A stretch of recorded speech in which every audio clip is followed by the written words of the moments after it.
Act 2 of the tragedy of Romeo and Juliet by William Shakespeare. Recording by Sam Stinson. Act 2. Prologue. Enter chorus. Chorus. Now old desire doth in his deathbed lie, and young affection gapes to be his heir.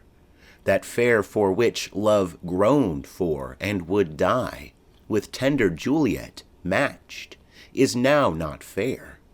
Now Romeo is beloved, and loves again, alike bewitched by the charm of locks. But to his foe supposed he must complain, and she steal love's sweet bait from fearful hooks.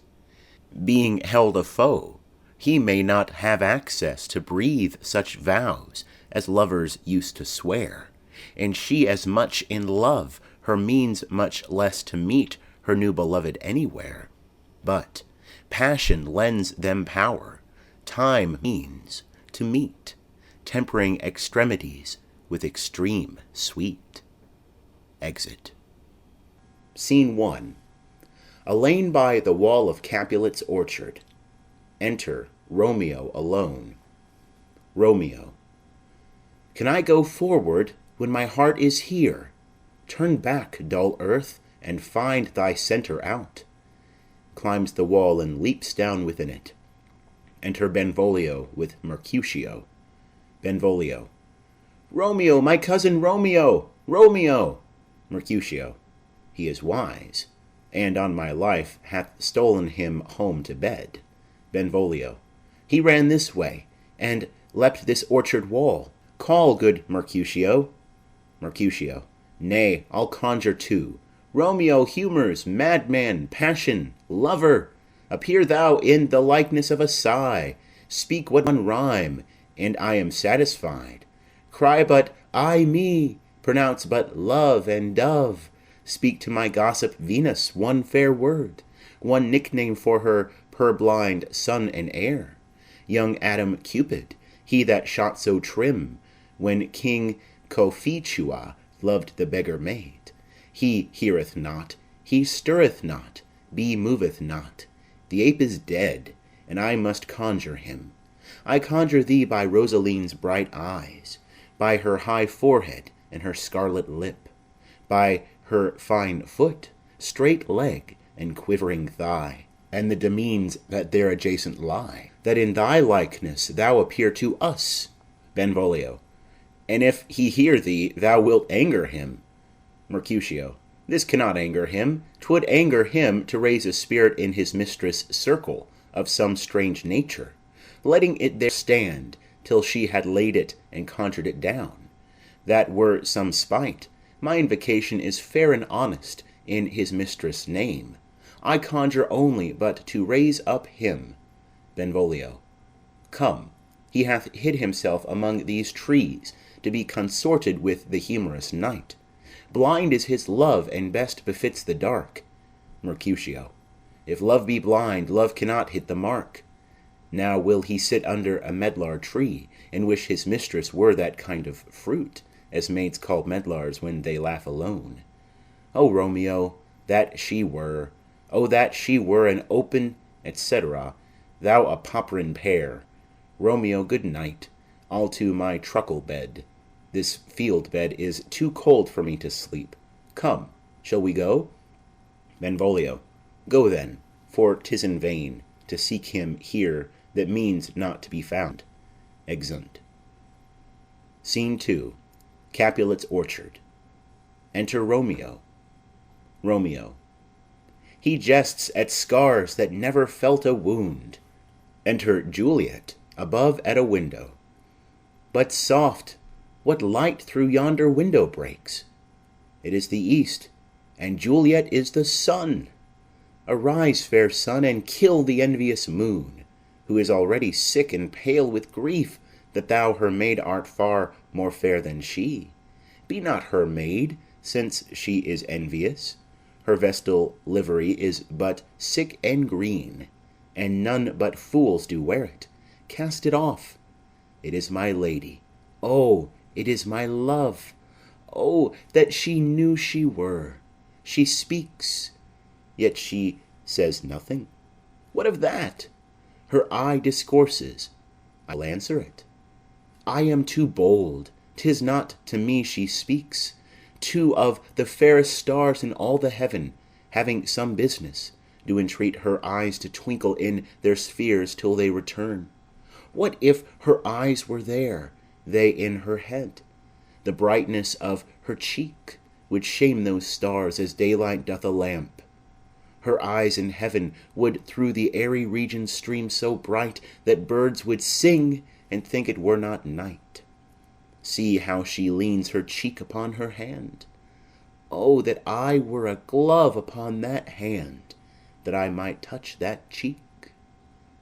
Juliet. Ay me. Romeo. She speaks.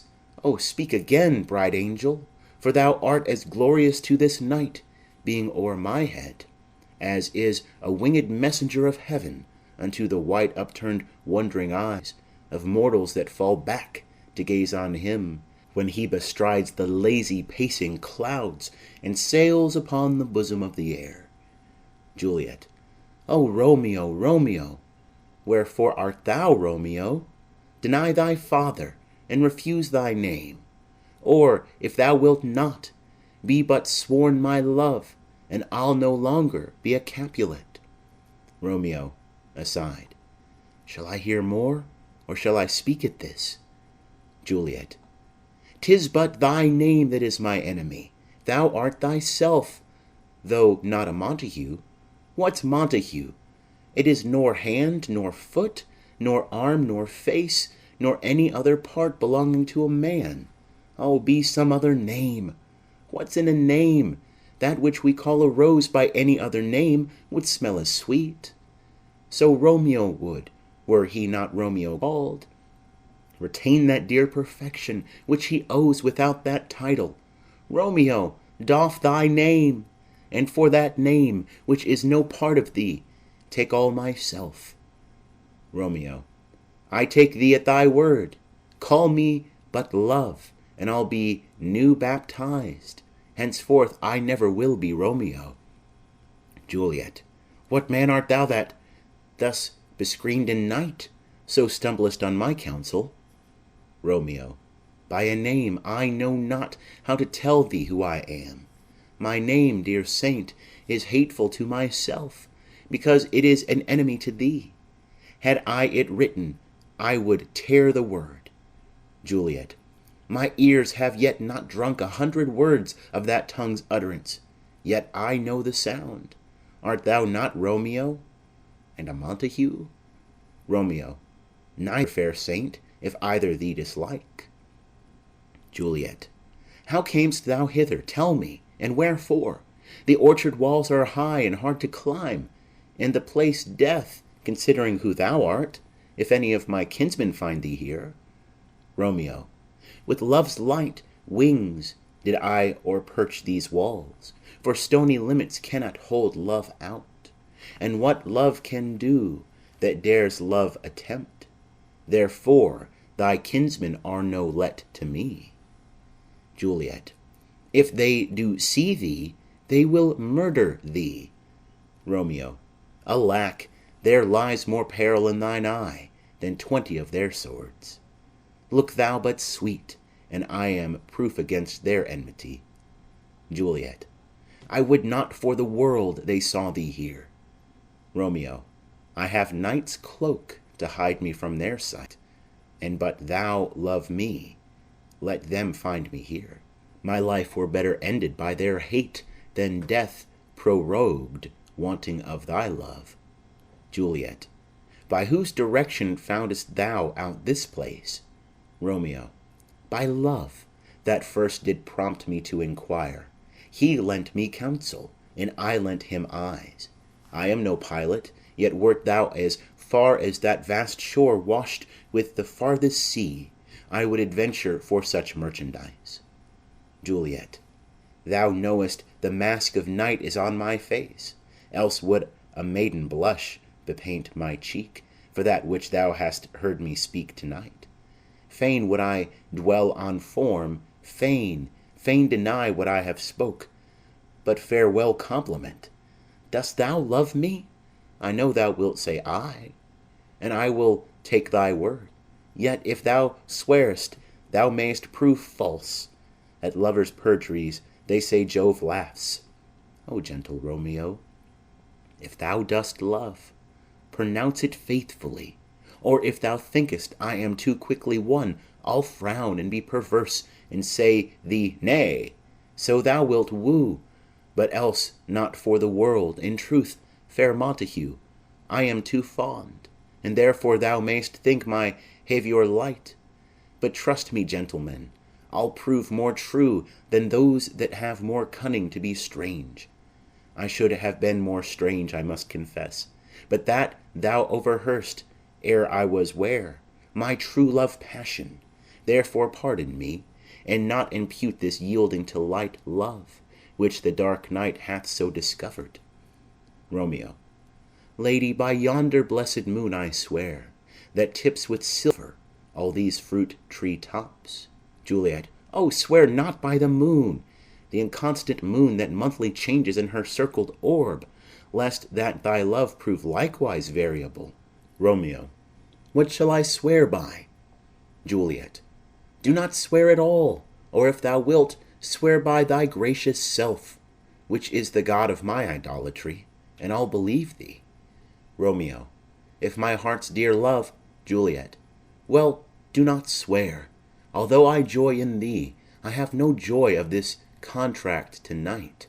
It is too rash, too unadvised, too sudden, too like the lightning, which doth cease to be ere one can say it lightens.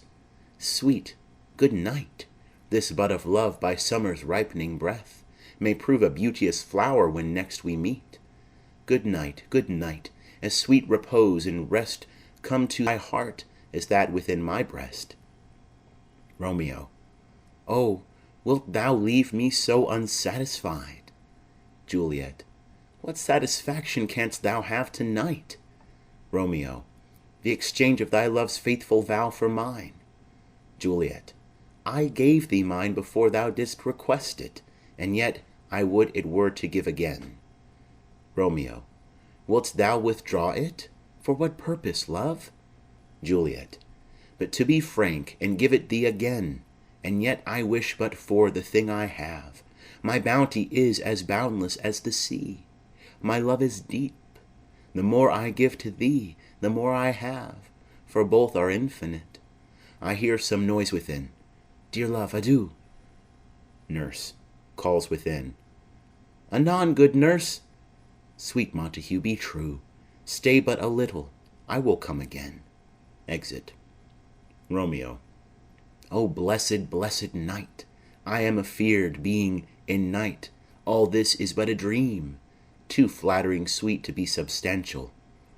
Enter Juliet above. Juliet. 3 words, dear Romeo, and good night indeed.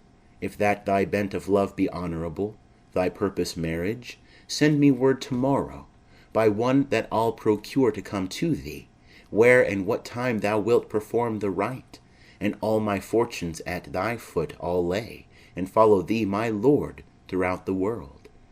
Nurse, within. Madam! Juliet. I come anon. But if thou meanest not well, I do beseech thee. Nurse, within. Madam! Juliet. By and by I come. To cease thy suit and leave me to my grief, to-morrow will I send. Romeo. So thrive my soul. Juliet. 1,000 times good night. Exit. Romeo. 1,000 times the worse to want thy light. Love goes toward love as schoolboys from their books, but love from love toward school with heavy looks. Enter Juliet again, above. Juliet. Hist, Romeo, hist! Oh, for a falconer's voice to lure this tassel gentle back again. Bondage is hoarse, and may not speak aloud. Else would I tear the cave where echo lies, and make her airy tongue more hoarse than mine, with repetition of my Romeo's name. Romeo! Romeo. It is my soul that calls upon my name. How silver-sweet sound lovers' tongues by night! like softest music to attending ears. Juliet. Romeo! Romeo. My dear? Juliet. At what o'clock tomorrow shall I send to thee? Romeo. By the hour of 9. Juliet. I will not fail. 'Tis 20 years till then. I have forgot why I did call thee back. Romeo. Let me stand here till thou remember it. Juliet. I shall forget, to have thee still stand there, remembering how I love thy company. Romeo. And I'll still stay, to have thee still forget, forgetting any other home but this. Juliet. 'Tis almost morning. I would have thee gone, and yet no farther than a wanton's bird, that lets it hop a little from her hand, like a poor prisoner in his twisted gyves, and with a silk thread plucks it back again, so loving jealous of his liberty. Romeo. I would I were thy bird. Juliet. Sweet, so would I. Yet I should kill thee with much cherishing. Good night, good night. Parting is such sweet sorrow, that I shall say good night till it be morrow. Exit. Romeo. Sleep dwell upon thine eyes, peace in thy breast. Would I were sleep and peace so sweet to rest. Hence will I to my ghostly father's cell, his help to crave, and my dear hap to tell. Exit. Scene 3. Friar Lawrence's cell. Enter Friar, Lawrence alone, with a basket. Friar.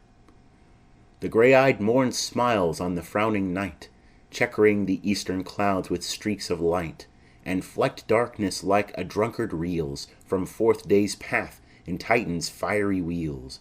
None, ere the sun advance his burning eye, the day cheer and night's dank dew to dry. I must upfill this osier cage of ours with baleful weeds and precious juiced flowers. The earth that's nature's mother is her tomb. What is her burying gave? That is her womb. And from her womb children of diverse kind we sucking on her natural bosom find. Many for many virtues excellent, none but for some, and yet all different. Oh, mickle is the powerful grace that lies in plants, herbs, stones, and their true qualities. For naught so vile that on the earth doth live, but to the earth some special good doth give. Nor aught so good but, strained from that fair use, revolts from true birth, stumbling on abuse. Virtue itself turns vice, being misapplied, and vice sometimes by action dignified. Within the infant rind of this small flower poison hath residence, and medicine power. For this, being smelt with that part, cheers each part, being tasted, slays all senses with the heart. Two such opposed kings encamp them still, in man as well as herbs, grace and rude will. And where the worser is predominant, full soon the canker death eats up that plant. Enter Romeo. Romeo. Good morrow, father. Friar. Benedicite, what early tongue so sweet saluteth me? Young son, it argues a distempered head. So soon to bid good morrow to thy bed, care keeps his watch in every old man's eye, and where care lodges, sleep will never lie. But where unbruised youth with unstuffed brain doth couch his limbs, there golden sleep doth reign. Therefore thy earliness doth me assure thou art uproused with some distemperature. Or if not so, then here I hit it right. Our Romeo hath not been in bed tonight. Romeo. That last is true. The sweeter rest was mine. Friar. God pardon sin. Wast thou with Rosaline? Romeo. With Rosaline, my ghostly father? No, I have forgot that name, and that name's woe. Friar. That's my good son. But where hast thou been, then? Romeo. I'll tell thee ere thou ask it me again. I have been feasting with mine enemy, where on a sudden one hath wounded me, that's by me wounded. Both are remedies within thy help, and holy physic lies. I bear no hatred, blessed man, for lo, my intercession likewise steads my foe. Friar. Be plain, good son, and homely in thy drift. Riddling confession finds but riddling shrift. Romeo. Then plainly know, my heart's dear love is set on the fair daughter of rich Capulet, as mine on hers, so hers is set on mine. And all combined, save what thou must combine by holy marriage, when and where and how we met, we wooed and made exchange of vow, I'll tell thee as we pass, but this I pray, that thou consent to marry us today. Friar. Holy Saint Francis, what a change is here! Is Rosaline, that thou didst love so dear, so soon forsaken? Young men's love then lies, not truly in their hearts, but in their eyes. Jesu Maria, what a deal of brine hath washed thy sallow cheeks for Rosaline! How much salt water thrown away in waste, to season love, that of it doth not taste! The sun not yet thy sighs from heaven clears, thy old groans ring yet in mine ancient ears. Lo, here upon thy cheek the stain doth sit, of an old tear that is not washed off yet. If e'er thou wast thyself, and these woes thine, thou and these woes were all for Rosaline. And art thou changed? Pronounce this sentence then, women may fall when there's no strength in men. Romeo. Thou chidest me oft for loving Rosaline. Friar. For doting, not for loving, pupil mine. Romeo. And badst me bury love. Friar. Not in a grave, to lay one in, another out to have. Romeo. I pray thee chide not. She whom I love now doth grace for grace, and love for love allow. The other did not so. Friar. Oh, she knew well thy love did read by rote, that could not spell. But come, young waverer, come, go with me. In one respect I'll thy assistant be, for this alliance may so happy prove, to turn your household's rancour to pure love. Romeo. Oh, let us hence. I stand on sudden haste. Friar. Wisely and slow. They stumble that run fast. Exeunt. Scene 4. A street. Enter Benvolio and Mercutio. Mercutio. Where the devil should this Romeo be? Came he not home to-night? Benvolio. Not to his father's. I spoke with his man. Mercutio. Why, that same pale hard-hearted wench, that Rosaline, torments him, so that he will sure run mad. Benvolio. Tybalt, the kinsman to old Capulet, hath sent a letter to his father's house. Mercutio. A challenge on my life. Benvolio. Romeo will answer it. Mercutio. Any man that can write may answer a letter. Benvolio. Nay, he will answer the letter's master, how he dares, being dared. Mercutio.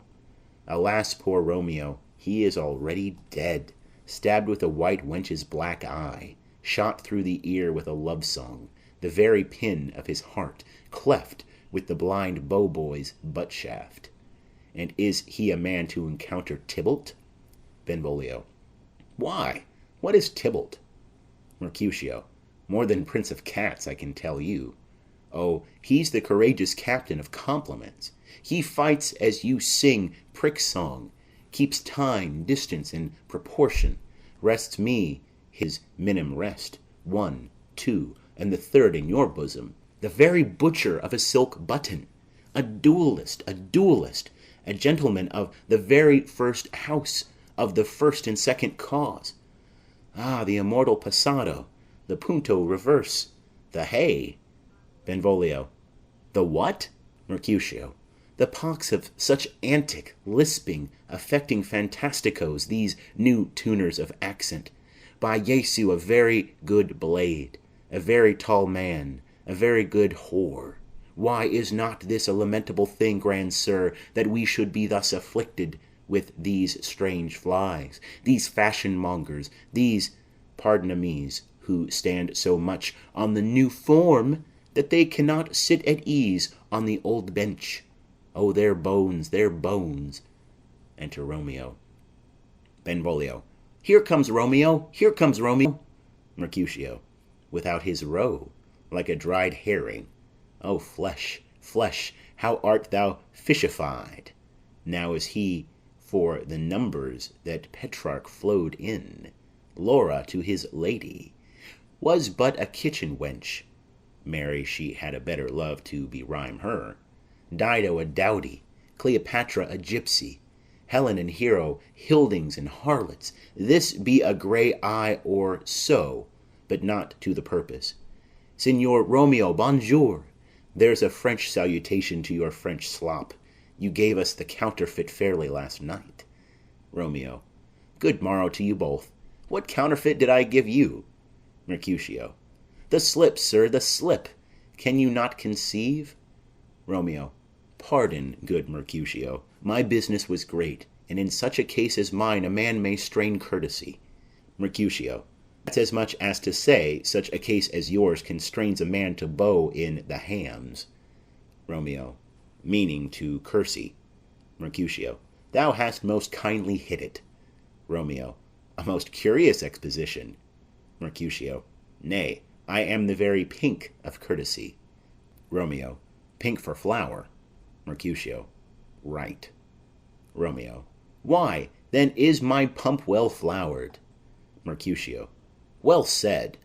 Follow me this jest now till thou hast worn out thy pump, that when the single soul of it is worn, the jest may remain after the wearing, solely singular. Romeo. O single-souled jest, solely singular for the singleness. Mercutio. Come between us, good Benvolio, my wits faint. Romeo. Swits and spurs, or I'll cry a match. Mercutio. Nay, if our wits run the wild goose chase, I am done, for thou hast more of the wild goose in one of thy wits than I am sure I have in my whole 5. Was I with you there for the goose? Romeo. Thou wast never with me for anything when thou wast not there for the goose. Mercutio. I will bite thee by the ear for that jest. Romeo. Nay, good goose, bite not. Mercutio. Thy wit is a very bitter sweeting. It is a most sharp sauce. Romeo.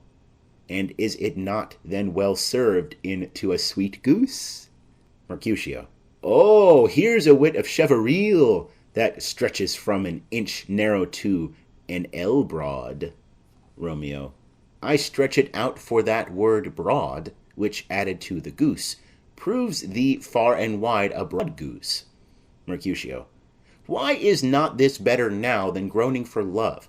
Now art thou sociable, now art thou Romeo, now art thou what thou art, by art as well as by nature. For this drivelling love is like a great natural that runs lolling up and down to hide his bauble in a hole. Benvolio. Stop there, stop there. Mercutio.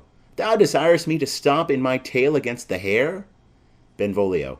Thou wouldest else have made thy tale large. Mercutio.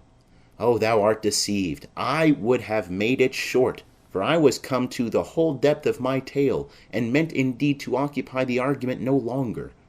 Romeo. Here's goodly gear. Enter nurse and her man, Peter. Mercutio. A sail, a sail. Benvolio. Two, a shirt and a smock. Nurse. Peter. Peter. Anon. Nurse. My fan, Peter. Mercutio.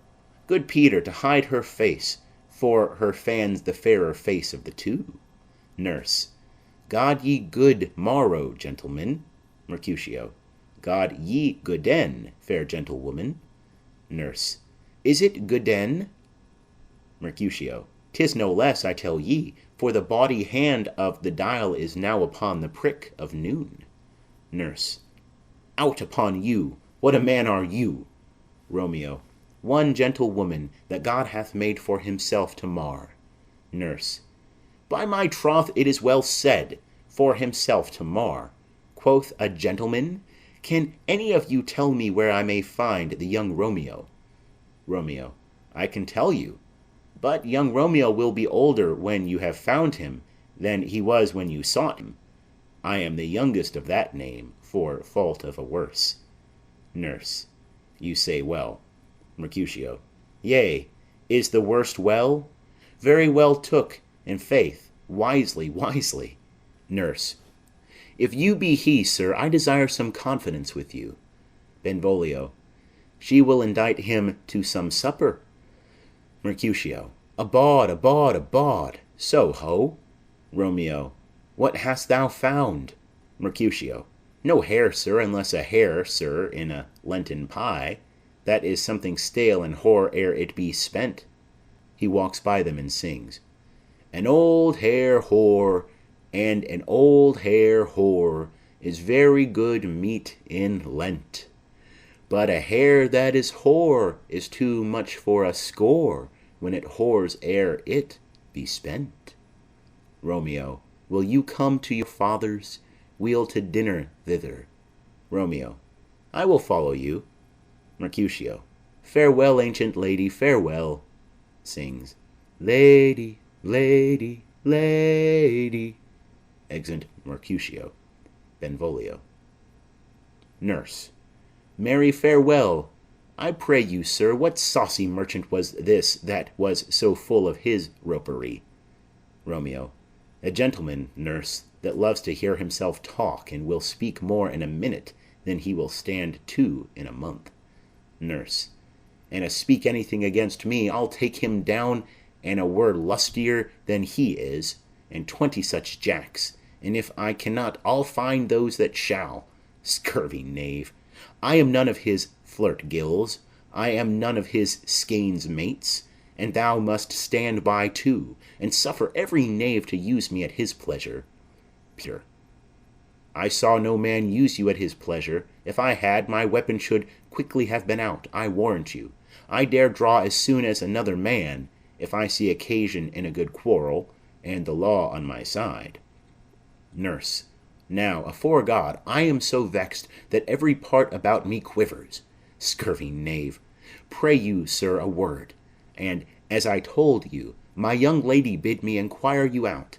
What she bid me say I will keep to myself, but first let me tell ye, if ye should lead her into a fool's paradise, as they say, it were a very gross kind of behaviour, as they say, for the gentlewoman is young, and therefore, if you should deal double with her, truly it were an ill thing to be offered to any gentlewoman, and very weak dealing.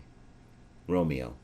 Nurse, commend me to thy lady and mistress, I protest unto thee. Nurse. Good heart, and I faith I will tell her as much.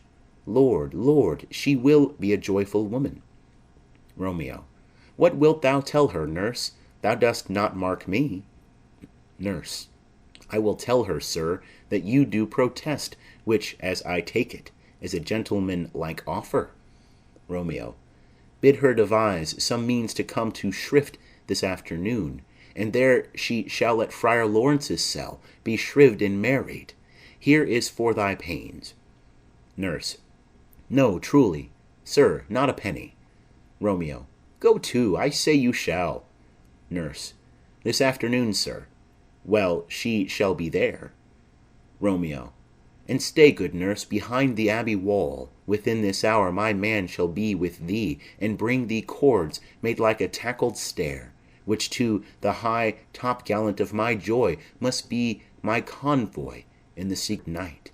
Farewell, be trusty, and I'll quit thy pains. Farewell, commend me to thy mistress. Nurse. Now, God in heaven bless thee. Hark you, sir. Romeo. What say'st thou, my dear nurse? Nurse. Is your man secret? Did you ne'er hear say, two may keep counsel, putting one away? Romeo. I warrant thee my man's as true as steel. Nurse. Well, sir, my mistress is the sweetest lady. Lord, Lord, when 'twas a little prating thing, oh, there is a nobleman in town, one Paris, that would fain lay knife aboard, but she, good soul, had as lief see a toad, a very toad, as see him. I anger her sometimes and tell her that Paris is the properer man. But I'll warrant you, when I say so, she looks as pale as any clout in the versal world. Doth not Rosemary and Romeo begin both with a letter? Romeo. Ay, nurse. What of that? Both with an R. Nurse. Ah, mocker, that's the dog's name. R is for the... No, I know it begins with some other letter, and she hath the prettiest sententious of it, of you and Rosemary, that it would do you good to hear it. Romeo. Commend me to thy lady. Nurse. Ay, 1,000 times. Exit Romeo. Peter. Peter. Anon. Nurse. Peter, take my fan and go before and apace. Exeunt. Scene 5. Capulet's orchard. Enter Juliet. Juliet. The clock struck 9 when I did send the nurse. In half an hour she promised to return. Perchance she cannot meet him. That's not so. Oh, she is lame. Love's heralds should be thoughts, which 10 times faster glide than the sun's beams, driving back shadows over lowering hills. Therefore do nimble-pinioned doves draw love, and therefore hath the wind swift Cupid wings. Now is the sun upon the highmost hill of this day's journey, and from 9 till 12 is 3 long hours, yet she is not come. Had she affections and warm youthful blood, she would be as swift in motion as a ball. My words would bandy her to my sweet love, and his to me.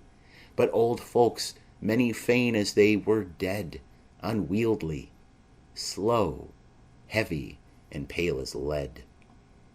Enter Nurse and Peter. Oh, good, she comes. Oh, honey nurse, what news? Hast thou met with him? Send thy man away. Nurse. Peter, stay at the gate. Exit Peter. Juliet. Now, good sweet nurse. O Lord, why look'st thou sad? Though news be sad, yet tell them merrily. If good, thou shamest the music of sweet news by playing it to me with so sour a face. Nurse. I am a-weary, give me leave a while. Fie, how my bones ache! What a jaunts have I had! Juliet. I would thou hadst my bones, and I thy news. Nay, come, I pray thee speak, good nurse, speak. Nurse. Jesu, what haste! Can you not stay a while? Do you not see that I am out of breath? Juliet. How art thou out of breath, when thou hast breath to say to me that thou art out of breath? The excuse that thou dost make in this delay is longer than the tale thou dost excuse. Is thy news good or bad? Answer to that. Say either, and I'll stay the circumstance. Let me be satisfied. Is it good or bad? Nurse.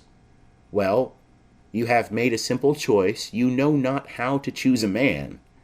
Romeo. No, not he. Though his face be better than any man's, yet his leg excels all men's. And for a hand and a foot and a body, though they be not to be talked on, yet they are past compare. He is not the flower of courtesy, but I'll warrant him as gentle as a lamb. Go thy ways, wench, serve God. What, have you dined at home? Juliet. No, but all this did I know before. What says he of our marriage? What of that? Nurse. Lord, how my head aches! What a head have I! It beats as it would fall in 20 pieces. My back, oh, to other side. Ah, my back, my back! Beshrew your heart for sending me about to catch my death with jouncing up and down. Juliet. In faith, I am sorry that thou art not well. Sweet, sweet, sweet nurse, tell me, what says my love? Nurse. Your love says, like an honest gentleman, and a courteous and a kind and a handsome and, I warrant, a virtuous. Where is your mother? Juliet. Where is my mother? Why, she is within. Where should she be? How oddly thou repliest. Your love says, like an honest gentleman, where is your mother? Nurse. O God's lady dear, are you so hot? Marry, come up, I trow. Is this the poultice for my aching bones? Henceforward do your messages yourself. Juliet. Here's such a coil. Come, what says Romeo? Nurse. Have you got leave to go to shrift to-day? Juliet. I have. Nurse. Then hie you hence to Friar Lawrence's cell. There stays a husband to make you a wife. Now comes the wanton blood up in your cheeks. They'll be in scarlet straight at any news. Hie you to church. I must another way, to fetch a ladder, by the which your love must climb a bird's nest soon when it is dark. I am the drudge, and toil in your delight, but you shall bear the burthen soon at night. Go, all to dinner. He you to the cell. Juliet. He to high fortune. Honest nurse, farewell. Exeunt. Scene 6. Friar Lawrence's cell. Enter Friar Lawrence and Romeo. Friar. So smile the heavens upon this holy act, that after hours with sorrow chide us not. Romeo. Amen, amen. But come what sorrow can, it cannot countervail the exchange of joy that one short minute gives me in her sight. Do thou but close our hands with holy words, then love-devouring death do what he dare. It is enough I may but call her mine. Friar. These violent delights have violent ends, and in their triumph die, like fire and powder, which, as they kiss, consume. The sweetest honey is loathsome in his own deliciousness, and in the taste confounds the appetite. Therefore love moderately. Long love doth so. Too swift arrives, as tardy as too slow. Enter Juliet. Here comes the lady. O, so light of foot, will ne'er wear out the everlasting flint. A lover may bestride the gossamer that idles in the wanton summer air, and yet not fall. So light is vanity. Juliet. Good even to my ghostly confessor. Friar. Romeo shall thank thee, daughter, for us both. Juliet. As much to him, else is his thanks too much. Romeo. Ah, Juliet, if the measure of thy joy be heaped like mine, and that thy skill be more to blazon it, then sweeten with thy breath this neighbor air, and let rich music's tongue unfold the imagined happiness that both receive in either by this dear encounter. Juliet. Conceit, more rich in matter than in words, brags of his substance, none of ornament. They are but beggars that can count their worth. But my true love is grown to such excess, cannot sum up some of half my wealth. Friar. Come, come with me, and we will make short work, for by your leaves you shall not stay alone, till Holy Church incorporate two in one. Exeunt. End of Act 2.